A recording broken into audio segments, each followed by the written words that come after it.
Joe Biden wants to bring America into another war. Well, we'll just vote for someone who doesn't want there to be a continual war everywhere in the world. There are no political parties that don't want that.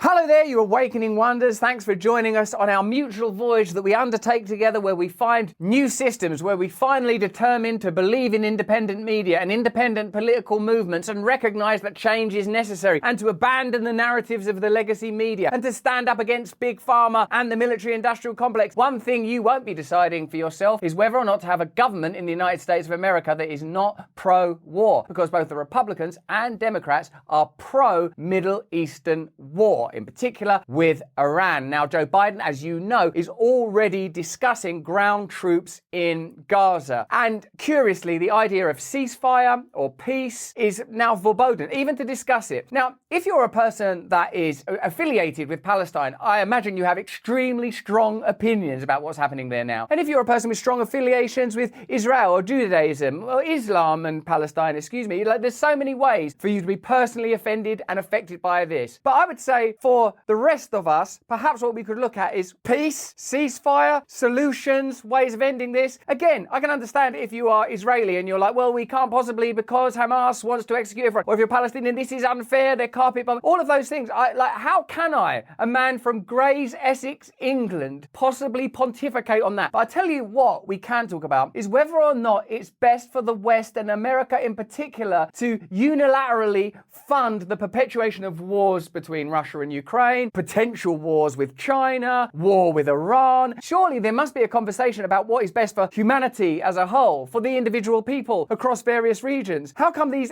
arguments continue to collide and contradict? Why is it that it's impossible to say, wow, man, we should be evolving beyond this whole war state that we appear to be globalizing right now? One person who is not afraid to say the unsayable is, of course, Tucker Carlson, who's advocating for peace and saying that war with Iran would be disastrous. We've said before, war with Iran has been a plan for ages and ages. And do you think sometimes that people that run like weapons manufacturers have a vested interest in selling weapons? And do you think that the new American project, which did state war with Iran was on the agenda, would exploit a situation like the current travesties in that region? Well, yes, they would. Let's have a look at what Tucker Carlson's views on a potential conflict with Iran are and ask why neither political party in the United States of America are willing to advocate for peace. So what would war with Iran mean? Well, it's hard to know because virtually no one who's talking about it in public is operating from a deep interest in America's interest. Is this good for us or is it not? Former Colonel Douglas Macgregor is the CEO of Our Country, Our Choice, and one of the first people we turn to for analysis of events like this because he is interested in what happens to the United States. He joins us now. Doug, thank you for coming on. Do you think that we are moving toward war with Iran? Yes, I do. Yes. Oh no, war. We're going to have another war now. You can't have another war, you ain't finished your last one yet. But I wouldn't let my kids have chocolate the way America want to have wars. And it looks like the chosen destination is indeed Armageddon. Ding ding, next stop, Armageddon. I wonder though, people that fiercely advocate for more war, if they ever think in the ultimate war, we all die. Now I know we all die anyway, and perhaps it doesn't matter if we all die at the same time, perhaps it might be nicer. But there should be some sort of chat about it, shouldn't there? There doesn't seem to be any real appreciation for the implications for us and frankly for Europe and the world, as well as the Middle East, of such action. You know, take for an example, just on the economic side, about 20% of the world's oil passes through the Straits of Hormuz every month, probably 25% of liquefied natural gas. And you're talking about shutting down 2 to 3 million barrels a day of oil from Iran.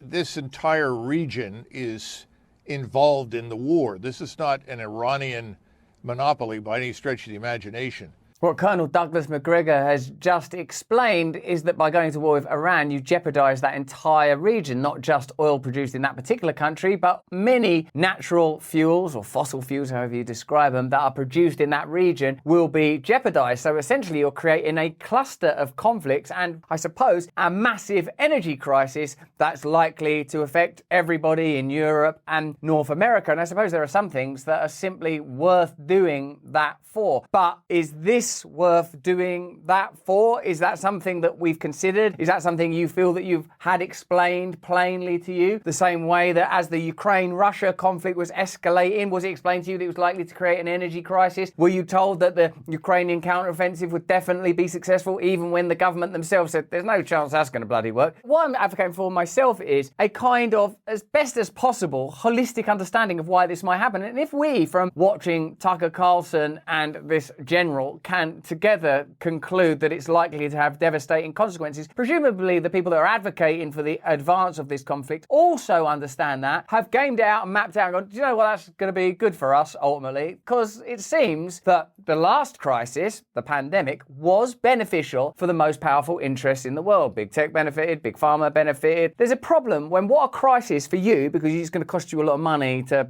put gas in your car, are not crisis for them. You can't have decisions made by people who are not affected by the consequences of their decision. That's not democracy. Then when you look at the military side, you have to look at the arsenal of missiles that Iran possesses. And they can reach out 1,200 miles with great precision, very high explosive conventional warheads that would do enormous damage, destroying whole city blocks in places like Haifa, Tel Aviv, even Jerusalem, though I doubt they would attack Jerusalem. The bottom line is that we need to think this through, and everyone right now is emoting. Yeah, think this through doesn't seem like the worst idea in the world on the precipice of another crisis, and it does seem like people are emoting. You do see people like Lindsey Graham and Nikki Haley talking about it in bombastic, hyperbolic, emotional terms, which are gonna get an emotional response, as we continually say, particularly from people on either side of this devastating, ideological, historic conflict that are emotionally affected. They're obviously not going to be swayed or persuaded by anyone, I don't imagine. And then the rest of culture seems to be treating this like it's just another one of those things where on Instagram you put a tile up or whatever. But this is something that pertains to the potential end of the world. So I feel like if you're not personally invested, you probably have an obligation to advocate for a sensible solution, or at least, even if you're not, you should say, no, Armageddon, I've thought this through. Massive crisis of energy, yeah. Displacement of millions of people, yes. Further tensions between the world's various religious lineages, fine. Increase of domestic terrorism, don't care about that either. We're all going to be poor. This is going to legitimise the governments locking us all in our homes again. We're all going to have social credit scores because the migrant crisis will be used to legitimise people having digital IDs and stuff. I'm okay with that. Dissenting voices are being shut down now because it's considered insensitive to even say, could we always... That song, all we are saying is give peace a chance. Now, you wouldn't be allowed to have that.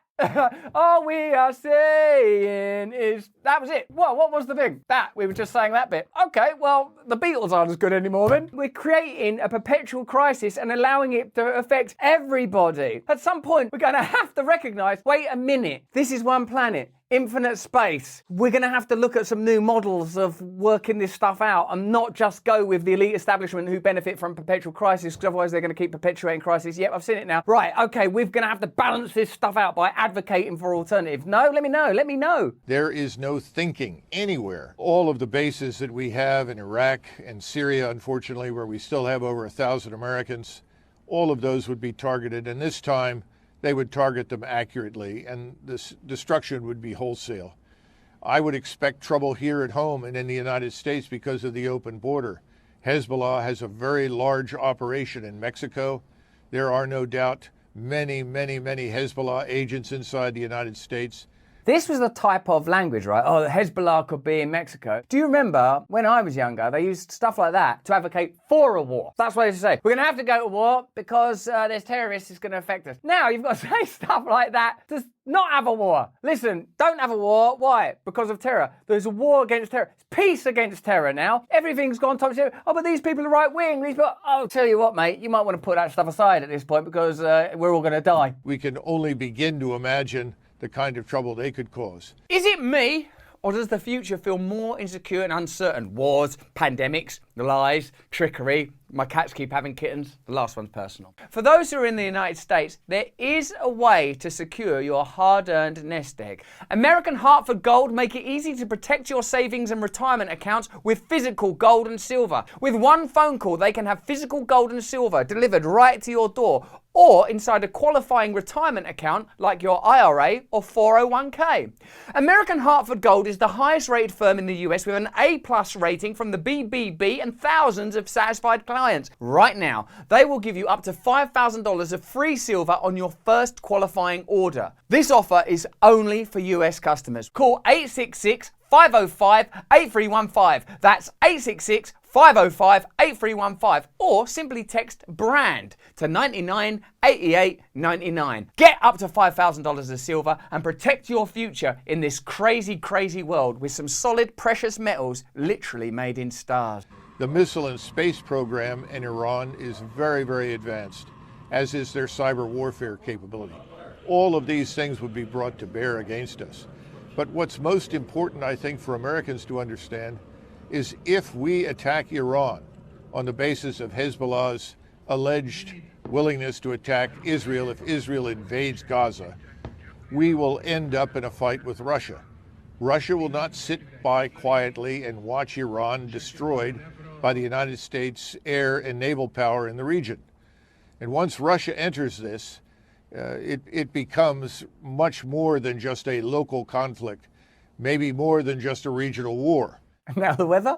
I mean, where do you go with that, really? Other than, oh yeah, this does sound like a relatively reasonable prognosis for how, I've always wondered how I might die. Well, here's how you're going to die. These are responsible decisions. And the question you might want to ask yourself is not the kind of questions that are quite complex, ideological, sometimes theological, the complex historic regional disputes that have defined the Middle East. All of those things are, seem irresolvable, certainly to my tiny little mind. But what you can say with some degree of certainty is the people that claim to represent you and your interests do not represent you and your interests. They represent the military-industrial complex and their interests, and probably sets of interests that are too diffuse and ethereal for me to even identify and understand, because I don't think those kind of interests are plainly visible to us. So do you think that it would be good if somewhere in the conversation these kind of views were being espoused, and beyond that, somewhere within the electoral process, you were invited to participate? For example, right, say you went, no, I really believe in this because I'm Israeli, or I'm really against this because my family are in Gaza. I'd say, oh God, yeah, I'll shut up if you want. I wouldn't try and have those arguments with you. But for people that are just looking at, I live in Wyoming, or I live in Dusseldorf, or whatever. We're talking about world war.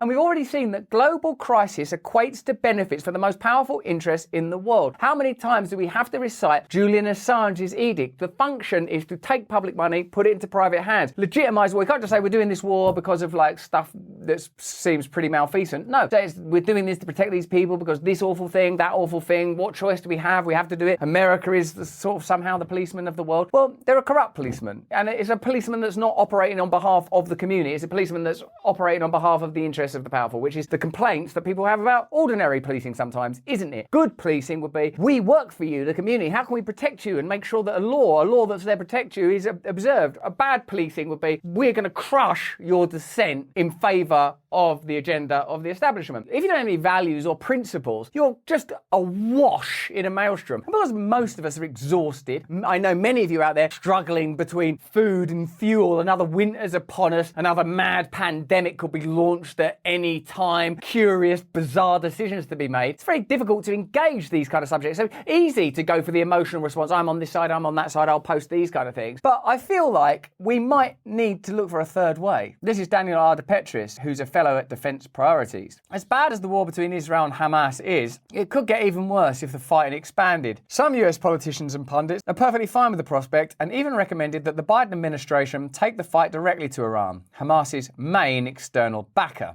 Senator Lindsey Graham, an arch Iran hawk, has used several television appearances to press for war against Iran. On October the 15th, the senator stated the US should knock Iran out of the oil business if Hezbollah, its proxy in southern Lebanon, entered the conflict. Pundits are wholly unaccountable and have the luxury of not worrying about the consequences of their recommendations. Policymakers, in contrast, have weighty responsibility on their shoulders and need to closely weigh the costs and benefits of every plausible scenario. And I suppose here it becomes relevant and important to note that it's our firm belief that those policymakers do not represent you. They represent another set of interests and have to create rhetorical veils to prevent us going, hey, you don't represent us. You're just going to do stuff that's convenient for your backers. That's why you invest in weapons companies on the precipice of war. That's why you accept donations. That's why you turn up at these dinners. That's why lobbying and donations aren't all banned. So because we're not thinking in those terms for some strange reason, we allow policies to be made that are at odds with the interests of most of us. First, we should be clear about one thing. Just because Tehran is a sponsor of Hamas, it doesn't necessarily mean it was operationally involved in the terror group's rampage in Israel. This isn't about making any excuses for Iran, who after all is the world's preeminent state sponsor of terrorism, but rather to point out a simple fact. Secretary of State Antony Blinken publicly stated, "We don't have any direct evidence that Iran was involved in the attack, either in planning it or carrying it out." Israeli intelligence concurred with this judgment. Weapons of mass destruction part 2.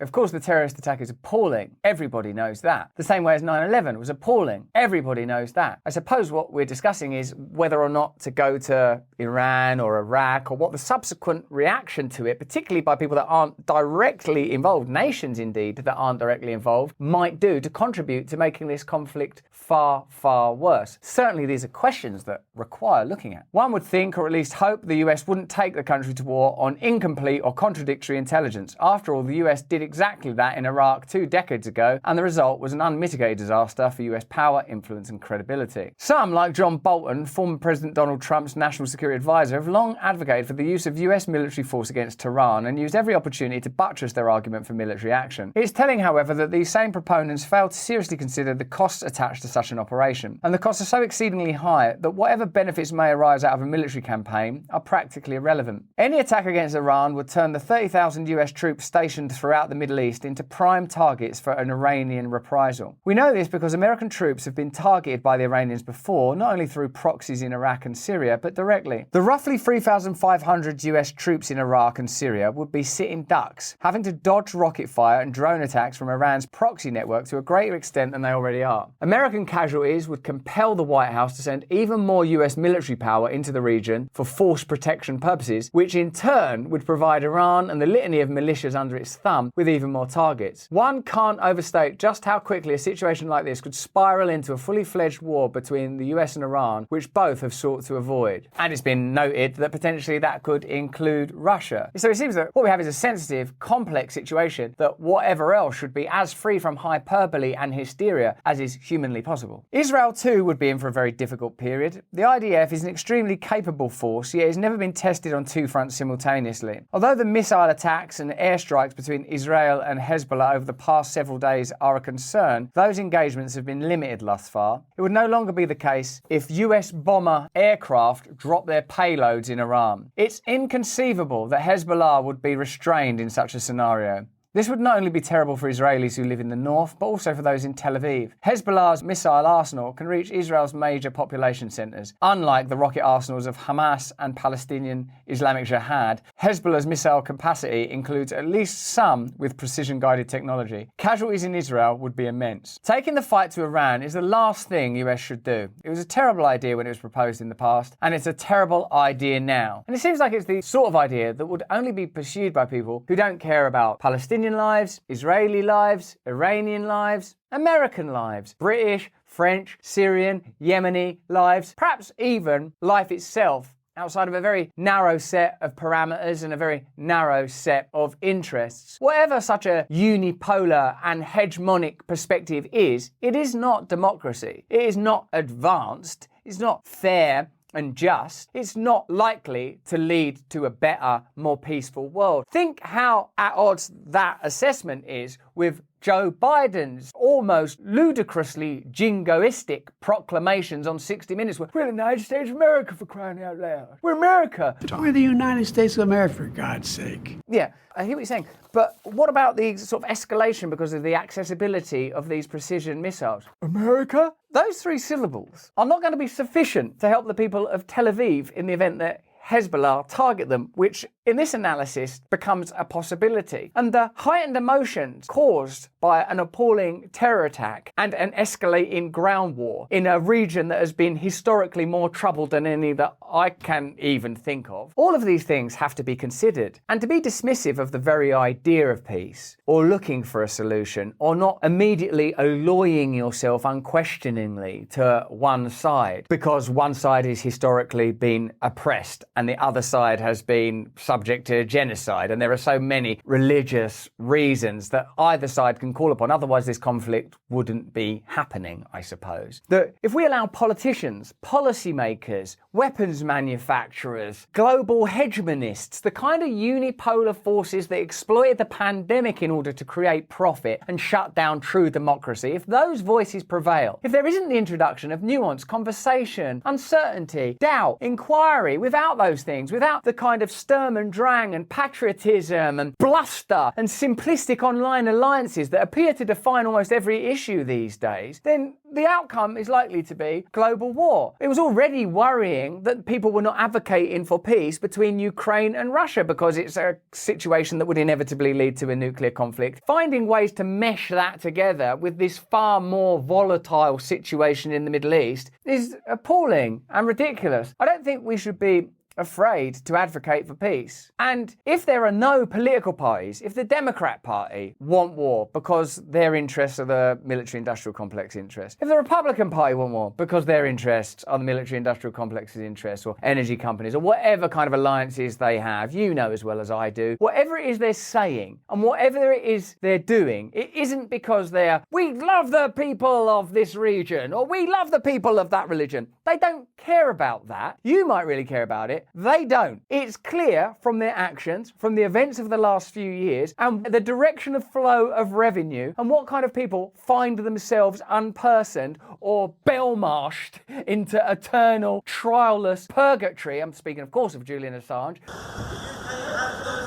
That tells you what the trajectory of power is. And if this happens to align temporarily with your belief system, then I won't judge you. But if you're not personally, religiously, ethnically involved in this conflict, then I would say, and I pray that you agree with me, that we should be looking for ways to avoid the loss of human life, avoid damaging the planet, and avoid our shared and collective future. Because from the most desirable perspective, we do have a shared future. And if we abandon that perspective and just say, no, it's this tribe, and you're either with us or against us, and even if you just don't ally yourself to one of these perspectives, you're out, then it's over. It's really, really actually over. And then we will have a regionalized, tribalized world because civilization will crumble as a result of escalating conflicts that will ultimately become nuclear, I suppose. I mean, that's certainly one solution, and one that perhaps we should be working together to avoid. Can we at least agree on that? But that's just what I think. Why don't you let me know what you think in the chat and the comments? Remember, we stream every day, and you can join us for that stream and participate in this conversation and become a member of a community that believes that there's hope for humanity, believes that there are movements, democratic, non-unipolar,